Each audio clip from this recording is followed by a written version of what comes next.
Hi everybody and welcome back to my channel. It's Russell with Ink and Paper Blog. How are you doing today? Happy Thursday. Happy end of the work week. I hope we are all ready for the weekend. I know I am. Work has been crazy, but it is supposed to rain all weekend, so I'm hoping that turns into a lot of reading time for me. That is my goal, actually. I have had a pretty good week, though. I've done some bookish things I want to tell you about before we get into the meat of the video.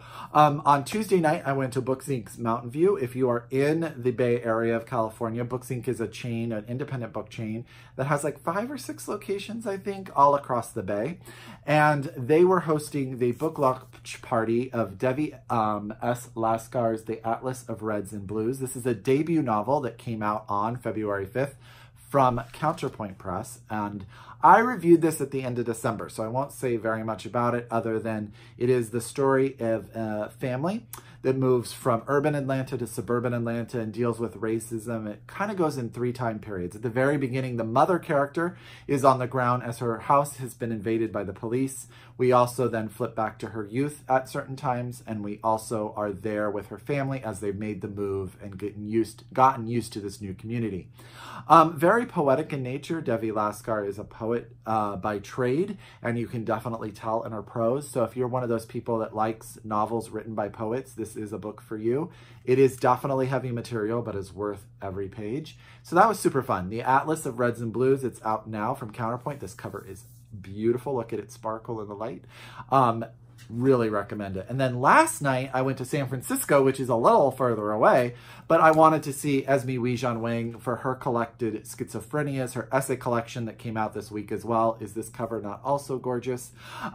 She read to us. I'm not usually a huge fan of being read to by authors, but it was amazing. She was fantastic. Please check out her website. If she comes to your area, I highly recommend you see her. She's just got a way of she's got this comfort to her, but she's talking about tough, heavy subjects, but you never feel weighed down by the subject matter. It is beautiful. And I love this book. I've already done a read and reviewed about it. I'm not going to rave too much, but please check it out. It is out and available.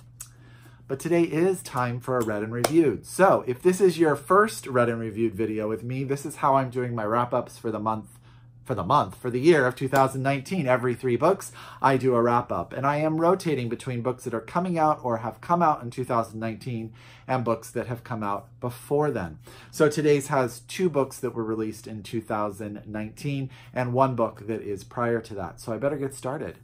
The first book I'm going to tell you about is The Silent Patient. This is the ARC copy. I have not picked up my own copy yet, by Michaelides. This is out from Celadon Books. This is a new publisher, and this is their first book out. It's a thriller. It's my second thriller of the year. I read The Winter Sister by Megan Collins. Highly recommend that, and I highly recommend The Patient's Sister. The Silent Patient. Look at me getting my titles. The Silent Patients by Michaelides. Okay. What is this about? Alice is our main character. She is married to Gabriel, I believe. You know how I am on names. She is an artist, but the book starts with her having shot and killed her husband. We find out very soon thereafter that since the act of her husband being killed, she has not spoken. In the interim, before she's sort of committed for this crime, she has painted this painting and she has named it after this Greek tragedy, which is fascinating. This Greek tragedy is about a woman who volunteers to die for her husband, thinking that he is not going to accept that. He does. She goes to Hades, but he is able to get her out. But when she comes out, she refuses to speak. In this book, our main character, Alice, refuses to speak after the murder of her husband. This book is sort of told in 2 tales because then we get introduced to our second character, who is Theo. Theo is a psychotherapist who is sort of obsessed with Alice and gets a job at the facility that she is being housed at in order to try to get her to speak and to help her. What's interesting is that the book, I said, was told in 2 parts. We get a diary from Alice where we start to learn about what leads up to the event, which happens in the very first few pages of her husband being killed. And then Theo's story as he investigates more about Alice's life and the people that made her who she is.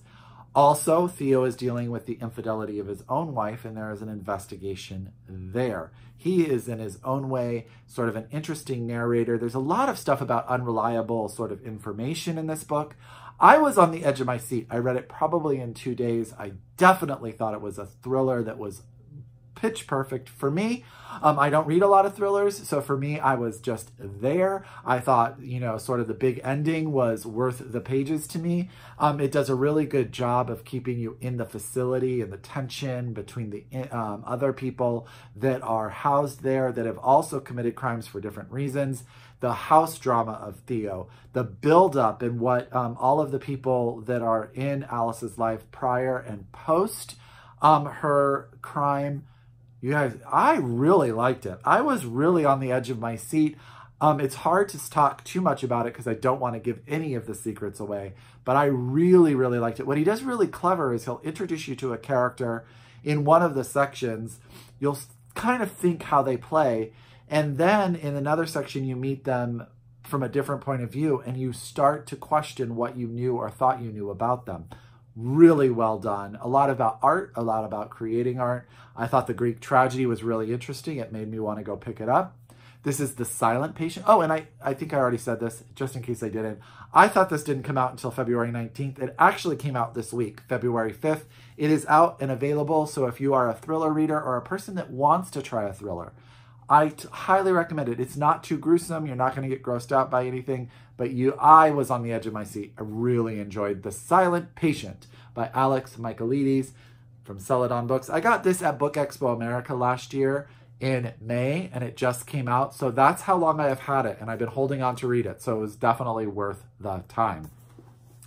The next book that I read was the book that has come out prior to 2018, and this is the Olive edition from HarperCollins, and that is Wench by Dolen Perkins-Valdez, and I just really love this. I take pictures of the books that I'm reading on my Instagram, so if you follow me there, you'll always kind of know what I'm reading as I take a picture. I'm really proud of the picture that I took of this book. It is beautiful. This is the story of 4 slave women and their lives as they are taken by their slave owners from their plantations to Ohio to a resort where basically it's like where these men bring their slave mistresses for a vacation. Sometimes their wives will show up, things will happen, but in this case, most of our women, our main characters, live with their owners in these cabins, and we sort of get their perspective on what it's like to be at home and be at this this resort. Really interesting. Now, this book, to me, here's the thing. This book is very much plot-driven, which you know is not my normal thing, but I was involved. These 4 women, they create relationships while they're at this, this resort. However, they go home to all different plantations. Our main character is actually pretty close and feels like she's in love with her owner, and she has 2 children by him, and there's a lot of discussion regarding them becoming free. They're very light and colored. There's really interesting sort of dynamic where in the beginning where we start at the plantation, at the resort, we meet the women, things happen. I don't want to spoil anything. Very cinematic, this book. And then we return for a section back to, I want to say her name is, it's not Sweet. What is her name? Lizzie. Lizzie is sort of our main character. We return to her plantation where we get sort of an idea of how she's treated at home, how her children are treated, and her dynamic, and how she wound up sort of being the favored slave of her owner.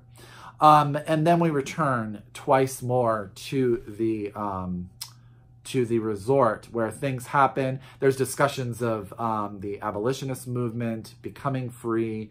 There's a lot of different sort of topics and conversations. The writing in this book is very straightforward. I enjoyed it, but it really is a plot-driven novel to me, which is not my normal thing, as I've said. But I was involved with these 4 women. I really was saddened by stuff that was happening to them. Trigger warning if you are all at have a hard time dealing with sort of the atrocities that are slavery, because there is quite a bit of that in this book, but it's handled in a way that it is not just there for the shock value. It is part of the story and who these women are and turn out to be. I really enjoyed this book. I think if you're looking for something to just really get lost in, really a very solid historical fiction, I really enjoyed it. So that is Wench by Dolen Perkins-Valdez. This is the HarperCollins Olive edition, but there are many editions of this book, all beautiful. And yeah, I really enjoyed it. I'm really glad I read it. Got it off my TBR. There you go. The next book that I'm going to talk about comes out on February 12th, and that is Nothing But the Night by John Williams. Talked about this a couple times. This is John Williams' first novel, and it's getting a reissue by New York Review of Books on February 12th. As you guys know, if you have been at my channel, John Williams, absolutely one of my favorite writers. I love Stoner. It's probably one of my top 2 favorite books of all time. Butcher's Crossing is phenomenal. Augustus is phenomenal. What's interesting is when I started to get into John Williams, I read that he actually did not want people to read his first book. And I can see why. This book definitely has first book feels. What is this book about? This is about our main character, who is sort of this well-to-do guy who gets a stipend from his father, who doesn't really have any direction in life. He doesn't know what he wants to do or how he's going to do it. He has these weird sort of flat interactions with people. And what happens is that his father comes back to the city. It's in San Francisco, I believe. I'm pretty sure San Francisco. I apologize if I got the city wrong. Sometimes when you read a lot, sometimes the locations in your head get confused. But his father winds up there. His father travels the world for business and wants to see his son. And we learn that some event has gone down where his mother died, and he sort of blames his father for it. And he has not a good relationship. He basically takes money from his father and has not interacted with him in years. He winds up having dinner with his father, which sort of throws him into this world of tizzy. And he goes out and he winds up at a nightclub where he meets a woman, and then sort of memories overtake him. What I could see in this book that's very John Williams is there is not a lot of plot. So this is really about character. This is really about our main character. I think his name is Alex. I want to make sure. Arthur Maxley. So it's really, really about him. And that part of it is interesting. However, he's not very likable. So if you have issues with unlikable characters, you will struggle with Arthur. The issues I had, some of the writing is beautiful. His talent is clearly there. I definitely understand why he became the writer he was. The women in this book are extremely flat. The mother is definitely just sort of like this person that he pines after, that he is sort of held in high regard, and her disappearance, it's sort of that quintessential lost mother. He meets a woman in this nightclub, and she is ridiculous. I could not really even deal with her because she is so one-dimensional. She's really just an object of sexual desire. And the way that she's painted is problematic. And then there's this woman who's also sort of this songstress, which was just a weird section that, like, sort of what she does on the stage makes our main character have this reminiscent about the day that his mother is lost to him. There's a lot of stuff to like in this book as far as John Williams can write. And if you are looking for someone who can write and you want to see where they start, please read this book. But don't judge John Williams as a writer by this book, because it is hands down his weakest novel. And he really wrote 3 fantastic books. One of them I feel is a masterpiece. And so I don't think that this is where I would start. I'm actually kind of glad that I ended my John Williams novels with this one, because I can sort of put it in perspective. But I'm glad they're reissuing it. I like the idea of having an all-encompassing view of who John Williams is as a writer. So there's lots of good to it, but it is a book that definitely has problems. So there you go. That's my review. I hope that was enough. I hope you guys were interested in it. I hope you read John Williams. Please read Stoner if you haven't. Please read Butcher Crossing if you haven't. They are both brilliant. Augustus is also very, very, very good. But yeah, there you go. I hope that is enough. So that is Nothing But the Night by John Williams. This is coming out on February 12th from New York Review of Books. It completes sort of the 4-book cycle that is John Williams' novelistic career. So that is 3 more books. There you go. Little stock right there. I hope you guys enjoy these videos. I know a lot of people have been giving me very good reviews, so I apologize. I really appreciate all of that. I really enjoy doing them this way. I can definitely talk more about the books and give you a more in-depth description of them. I hope that some of them wind up on your shelves or in your TBRs, or you read them and we can talk about them below. As always, if you are a return subscriber, I thank you so very, very much. If you are new to my channel, thank you. I hope this turns in. I will turn this into a playlist. You can see everything that I've read in 2019 by watching these videos. And until next time, I wish you happy reading, and I'll talk to you soon. Bye!